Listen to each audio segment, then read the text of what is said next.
Hey everyone, welcome back to another episode of Small Biz Stories. And as we do every week, I know you guys are getting tired of hearing it from me, but we bring you amazing guests. This week, no exception.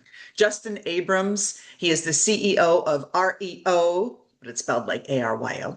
Aryo Consulting Group, live from Boston, and he is going to get into a little game of myth busting when it comes to lead generation. Hello, Justin.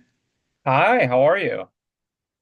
I'm so glad you're on the show. And for those of you that don't know the name, Justin has worked with hundreds, as in approaching 400 small businesses, not to mention a lot of the big top pharma brands, which we never get in trouble for saying brand names, so we avoid that. But some of the big ones that everyone knows, you know the logos, you know the names.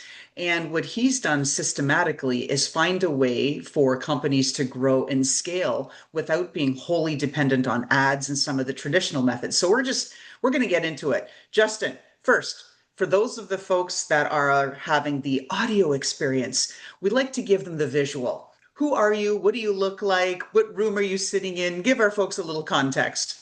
Sure, it's probably best that people are not seeing the visual of my face, but yeah, I am Justin Abrams. I am based in right outside of Boston. I am in my home in right outside of Boston in Newton, and yeah, just a little bit about us is I run a consulting firm. It's really focused on helping, I would say, small to medium-sized businesses of many different industries. I can talk about just about anything on that subject. Well, which is good. And for the visual here, I'm sitting in a mottled gray camel black t-shirt in a room with a teal wall and a really funky sculpture that comes right off the wall, and it's my power lightning bolt. So, all right. So with that, Justin, what are you really good at? You, not just so much the business and what you do. What are you really good at? Yeah, I think two parts. Number one, I'm really good at being extremely unbiased in trying to find the right solution for a business. And within that, I'm really good at thinking as an entrepreneur, because most businesses are trying to sell you something, and they don't really have that long-term goal. So I would say I have the unbiased way of kind of guiding you in the right direction and actually caring for your longevity. And I like this. I think that the world needs more of this, and unbiased, unfiltered, because everybody, as you said, has their agenda. Buy my thing. Click here for only 99.99. You can get the secrets to unlimited lead generation. And I think we've all had just about enough of that. Definitely. And if you think about this from the medical perspective, it's very common to go to a primary care physician.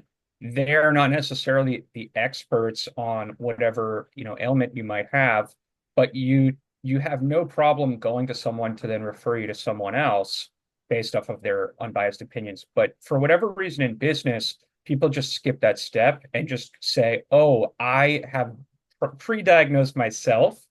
And like everyone has been on WebMD, like it is going to tell you you have the worst ailment in the world. When in reality, like it's probably best to just go to a specialist to then refer you to the right person. Well, that's just it. I think that brings up a really good point. Just about everybody I know uses Gen AI in some format. Everybody has their favorites. They like Gemini, Claude, ChatGPT, blah, blah, right? Pick your favorite. Do you think businesses are too heavily reliant on what Gen AI is telling them what to do with respect to leads and growth? Oh yeah, absolutely. I mean, I think it was similar to before, and they're also it's not just generative AI, it's also YouTubers, content creators. Pretty much everyone on the internet is planning to sell you something.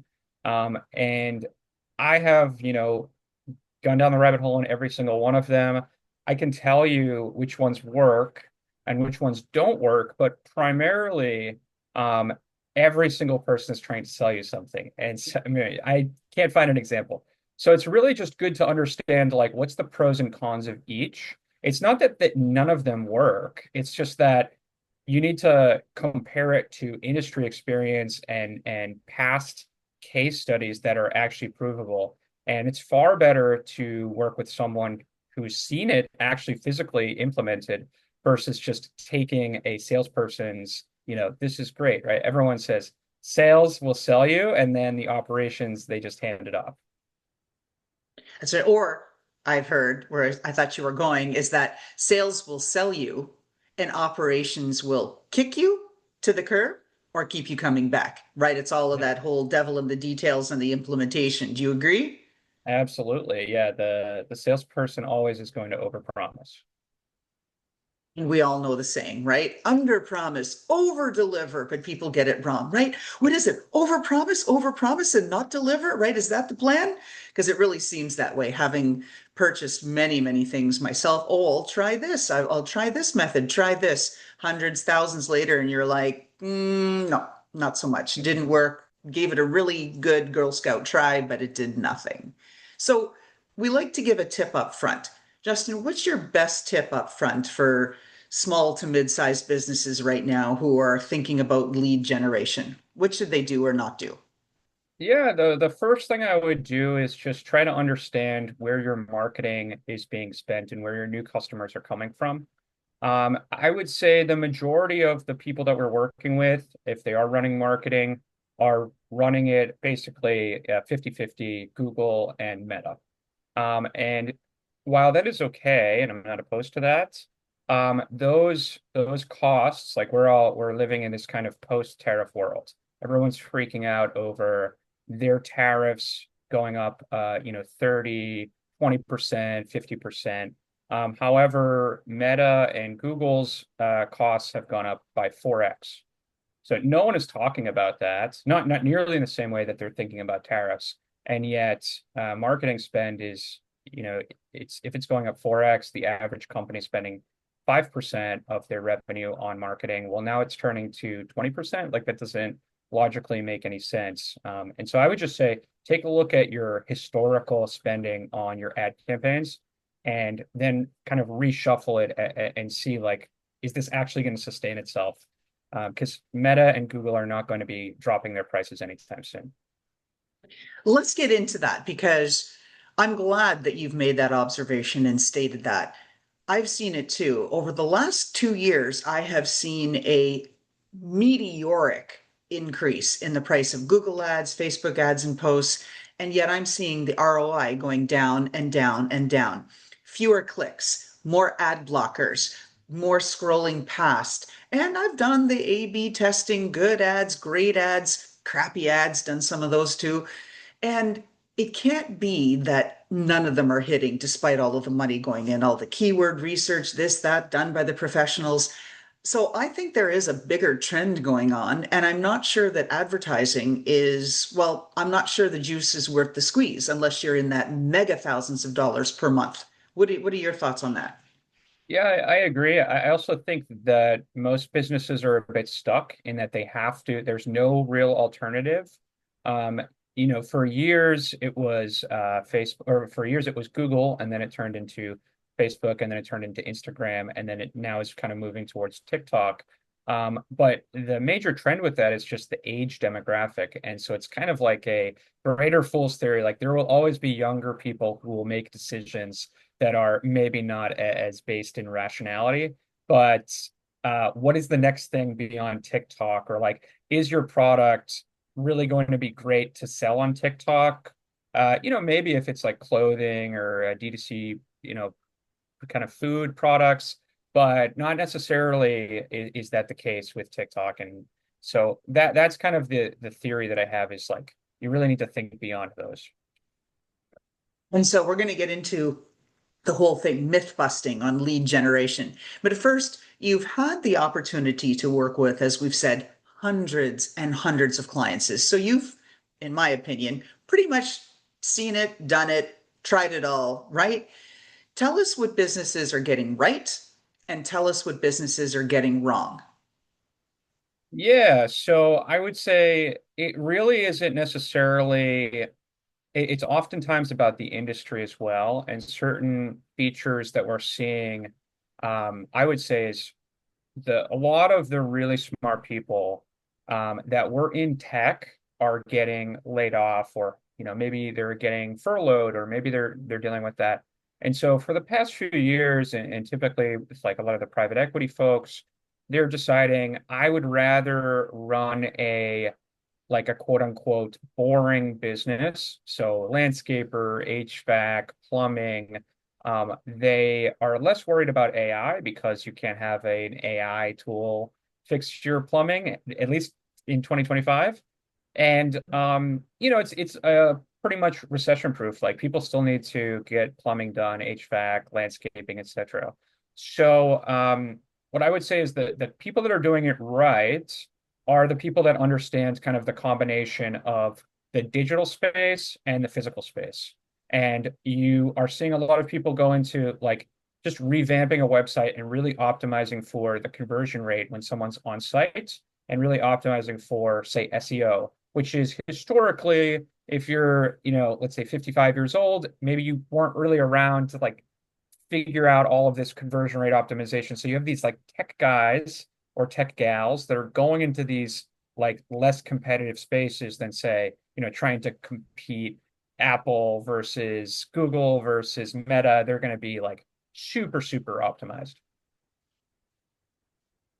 Gotcha. So any, any thoughts on where the first place a business should look? Like you said, so okay, talked about marketing. Where's their marketing spend? Where's it working? Are there certain rules of thumb that they should follow if you're not getting X percent or fold ROI? If you're investing in Instagram ads or boosting or this or that, that you should or should not continue the practice? Any guidelines? Yeah, so I have noticed a lot of people use this 3-to-1 return on investment. Like three, if you're spending 5% of your marketing, you should be making 3x return on investment. All right, this is taken from software businesses years and years ago, and it's just kind of stayed over and over. People just like keep repeating it. The problem with that is that software is an 80% margin business.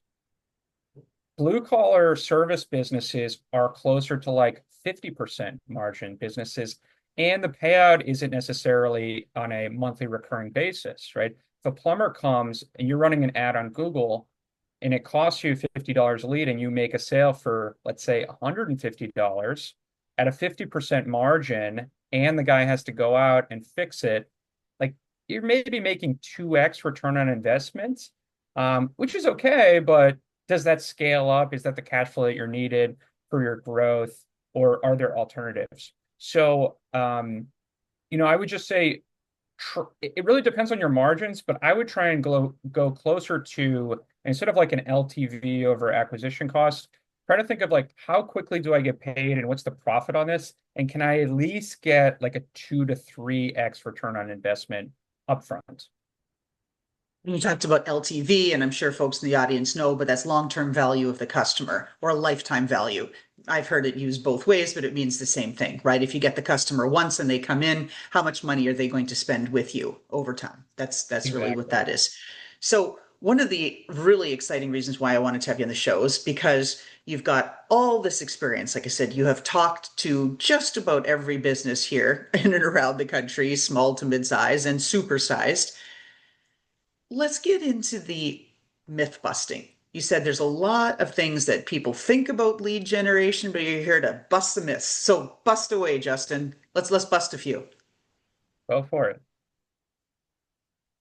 Any particular industry, anything you want to ask specific? I'm happy to give you any myth busting.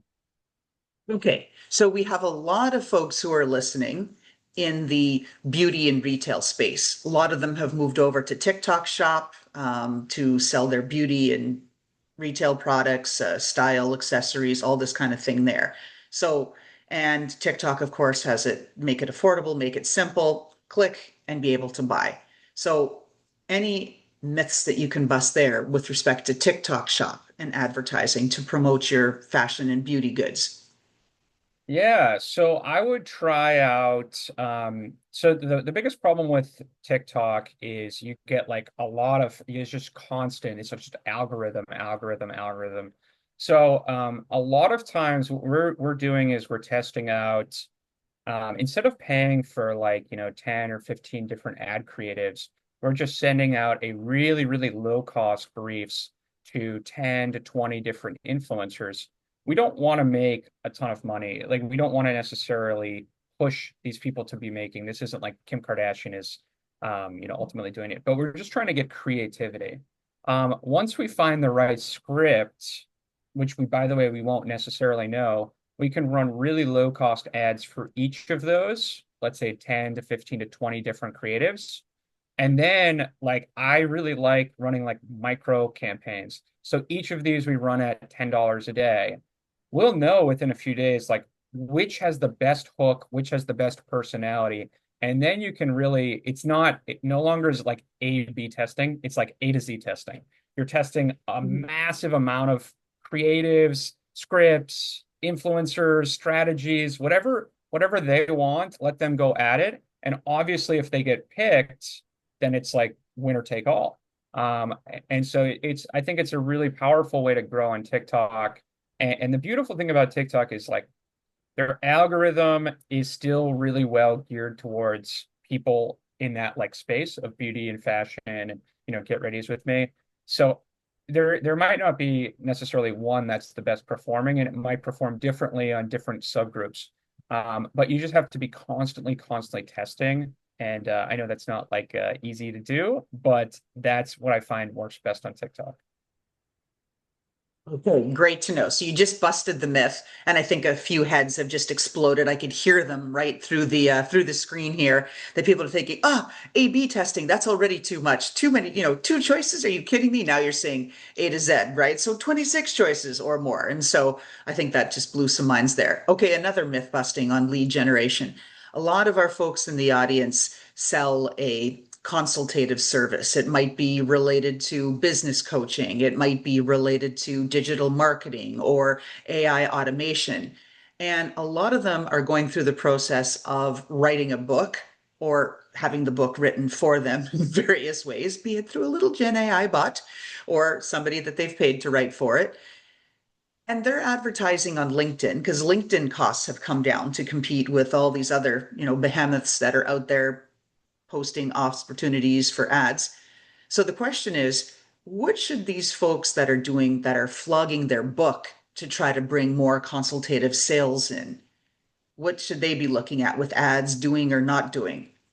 Yeah, so I think the majority of these folks are running a standard sales funnel. So they're using, maybe they're putting out their content on LinkedIn and their call to action is, let's say, the book. And I don't know, the book could be $10, it could be $50. And then they're basically hoping that they can run an email marketing campaign to get these people to then buy the high ticket products, right? It's a very standard way for running a business. The problem is that it trickles down. So it starts at the top and then it goes down. What I like to do is instead run a flywheel strategy. So instead of it going down, it goes circular. So you can run your Instagram or LinkedIn posts, and I would just boost them. They're relatively cheap compared to like just running, direct call to action ads. And then I would send them instead to an email marketing newsletter. So you could write, let's just say you're writing it on AI automation. You maybe come out with something once a week. And you can use either Substack or Beehive. There's a million tools. But now you have like two channels which are basically quote unquote free. However, the difference is running it on LinkedIn, you have to pay money for. Running it on, let's say, Beehive, you can actually get ad money from. So you're essentially breaking even on the ads that you're running just on the newsletter itself. And now you have a kind of circular loop, which you can then add to your funnel. So then you sell them on the book, but you instead of selling it for $10, you might be able to sell it for $20 or $10 plus a consultation fee, because you're a paid subscriber, you're paid or unpaid newsletter subscriber. And the beautiful thing is this all kind of rolls around together. So people, if you have, let's say, 10 newsletter subscribers, well, people don't trust you as an authority. But if you have 1,000, because again, you're boosting it to the newsletter, you're not boosting it to the book. So there's a lot more value, and people understand it and people can share it. So you're running the beautiful thing with the flywheel is like the more people there are in the loop, the more value you get, and then you can charge more. So that's how I would definitely add a newsletter campaign, and just update it once a month, or once a week rather. I think it can be really powerful, and the return on investment, your conversion rate goes from, let's say, 2 to 5% to like 20%. Talk about a weekly newsletter. Everybody's emails are flooded. People have all kinds of email minions and tools to and rules, right? To respond to emails, not to respond, to punt them to some dead folder, whatever, dumpster, wherever they want it, right? Is a weekly newsletter still the right cadence, or if things slow down and should be a month at a time with high value? What are your thoughts on this? I think it has to be just extremely high value. Um, like anyone can write a newsletter with AI now, and I can give you some like kind of regurgitated nonsense. I actually am a big fan of like video content as well. So you might want to just, if you're making like a webinar or if you're on a podcast, and you can publish that and give someone 15 minutes. But I do think you need to get like really in the weeds. And I think it's much better to just find that like 1,000 hyper trusting individuals that really love your content. I would not go really broad and just try to make like the marketing newsletter and just have it created with AI. Uh, I think like we're going to see like a removal of all that stuff because it's just not adding any value. So if you don't have the time to dedicate to something that's like really high value, and you're writing this, 3, 4, 5 hours for the month, it's okay. Just try to do that in the future. Like try to remove all of the sloppy content that you can create and make the really best content you can. All right. So some of the other industries that folks are in are all about providing, again, a service, right? And we've got a lot of small business owners, as you mentioned, they do yard cleanups, things like that, home organization, plumbers, we've got a few of those businesses. What should they do to get noticed? Because, like everything else, right? If you go on Angel's List or this or that or Thumbtack, Rabbit, whatever it is, 100 people will come up in your zip code, yard cleanup, yard crew, and you get all kinds. How do you stand out with your ad? Yeah, so first of all, my wife is a home organizer, so I have a firsthand experience on this. So it depends how much they want to spend on their business. But if you're really going and starting a business, or you're maybe trying to get really small, I would just post on Facebook groups. Find groups that are near you. You can also do this on Nextdoor. You can do this on Reddit.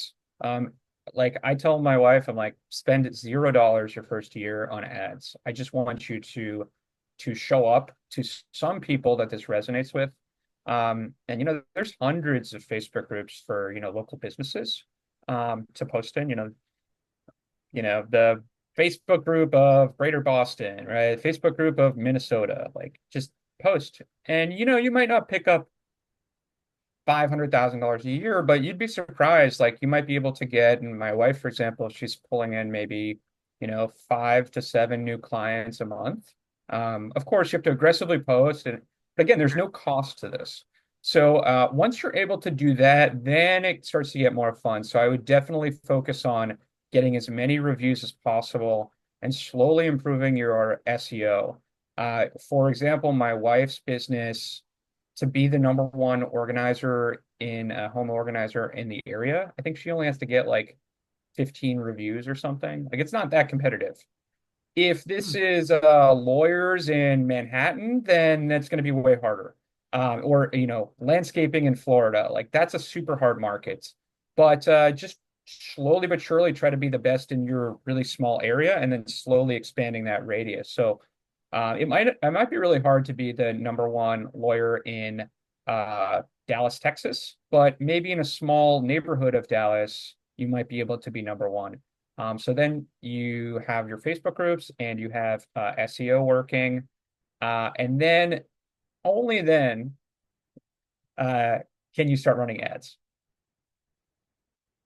I want to talk about Google reviews because everybody knows that you need them, but everybody knows how hard they are to get. And I have a number of businesses in my client base and folks that I've spoken to at various events. They've only got a handful of reviews. And they've been in business for a few years, but they're really struggling to get more reviews. A, they're shy to ask for them. B, they do ask for them, but clients are just like, maybe tomorrow, maybe not. And then tomorrow never comes, right? So they don't ever get the review. And you don't want to keep hounding the client to say, hey, I need that review. What do people do to get more? Bust some myths around that. Yeah, all right. This is a real myth. Okay, this is kind of some inside sauce, actually. So I've worked with two companies that have beyond, like way, way beyond anyone in their area. In fact, one of them is a car wash, which I don't know, last time you've reviewed your car wash, it's not very common. They have, I think, like 10,000 reviews, or it's like something Nice. astronomical. They're adding, 10 to 15 reviews a day. So how do they do it? Okay, so they tell people we are always going to ask for reviews. However, if Justin, who is washing your car today, is mentioned on the review, we will give him a $5 tip. So now it changes the onus of, I don't want to give someone I don't want to give someone a review because it's a pain in the ass. Now it's, oh, well, when am I not going to help this guy out? A lot of these are immigrants, so there's a really like it's really works well, and they are just crushing it. And all of their reviews are, hey, Laura Lynn was so great, she helped me out, 10 out of 10. It's amazing. Well, that is brilliant. I love it. And I could see the potential there. One of my clients is a nonprofit that supports returning citizens. And for people that don't know the term, in New Jersey, the terms ex-convict, incarcerated, formerly incarcerated, these are all banned names now. You have to Hmm, use the term returning citizen. So our government is really focused on naturalizing people that have come out of the carceral system and getting them back and plugged into society to thrive, right? They've done their time, they've been released because they feel that they're going to contribute, right, to society now. So I want to pass that tip along because I think that that could really help if everybody's getting a little bit extra that goes into it. Why not, right? We all want to do good. And if our do good effort doesn't hit our pocketbook, it just hits our time, which is big. I get that. But it just, you said, it just changes the mindset. And well, now I'm not just giving that stupid company a review, that stupid car wash. I'm helping a guy out. That's huge. exactly. Exactly. If you think about, and I have businesses that are struggling as well, but like maybe there's no, like I have a bookkeeper, right? It's very hard. I mean, there's no value that I'm able to tip the bookkeeper. It's like just one person and maybe one other person. So instead, we say for every review you get, we'll donate to a charity, like a homeless shelter or a food pantry or something. So I'm not allowed to pay you for reviews, but again, like you just want to be able to like make it so that it's almost rude to not give it out. It's like you're not going to help donate to this, local charity if you just give us 2 minutes of your time. Right. Shame on you. Tisk tisk. And for those that Yep. didn't have the video experience, I was doing the tisk tisk motion. But that's just it. What you've touched on there reminds me of Alex Hormozzi's $100 million deal, right? You have to make them an offer that they can't refuse, right? A la Godfather. And if you're saying, geez, you don't want to help somebody out like a charity, hey, what's wrong with you, right? Or you don't want to help a guy out that's a returning citizen? You're not going to give him a tip? What are you doing? Exactly. You nuts? Exactly. Exactly. All right. As we're winding down our show here, give us another big tip or aha that you've had in your journey of entrepreneurship. My personal journey or just in general? You answer it any way you want. All right. So, I mean, I think that being an entrepreneur, starting a business, it's extremely hard. I would say the most important metric is thinking about work and capital and how much money you have every month. Um, Bills are monthly, right? The mortgage is monthly, your credit card statement is monthly, groceries are weekly, right? So you need to really think through. It's easy to look at a business and just say, oh, it's making 20% margins, so I will make this much money for the year. That's true, but it can often be, especially in some of these seasonal businesses, landscaping, snow removal, like you might be making 90% of your money in like 2 or 3 or 4 months. So I would say uh, the biggest problem that I find with clients and myself is just not really thinking through the monthly working capital that they need. And a lot of times when they get the money up front, they not to say that they're being stupid with it, but they don't really think through. They just see like this large amount of money coming in. They don't think through dividing that by 12 months. So if I can give anyone guidance, it's just really be conservative on your working capital. And if you're taking on a loan, again, that's a monthly servicing of a loan, right? The SBA, that's a lot of money that you have to deal with every single month. Otherwise, you go bankrupt. Like everyone knows not to go bankrupt, but no one really they're looking at the financials on a maybe a yearly basis. They don't really see the monthly and on that cash flow reserves. Oh, that's so true. I've been burned by that myself. It's, you look, you're doing this, you're doing that, you come up with 1,000 excuses, and then all of a sudden you go, what? The horror, right? That's how it goes. Absolutely. So, where can folks find you, Justin, CEO of Aryo Consulting Group in Boston? Now that I've given Sure. away half the secret of where they can find you, but where and how can they find you? Yeah, so my website is ARYOCG for consulting group .com. They can find me on LinkedIn. I am under Justin Abrams, ABRAMS. I'm all over the place, but I'm very available to chat. I love talking about business problems, business successes, and just really helping small businesses thrive. They're the backbone of the economy. Like that's my goal is to help the backbone of the economy versus the large players. And you've been doing that, just even on this show, all the valuable tips that you've shared. Do you have one more parting thought that you'd like to share with our audience about what to do, how to do it? Yeah, I mean, if there's anyone or any of your listeners maybe like on the fence of starting a business or is it mostly business owners? Most of them have an established business. They may be eking along. Some are doing really well and thriving and just looking to get to that next level.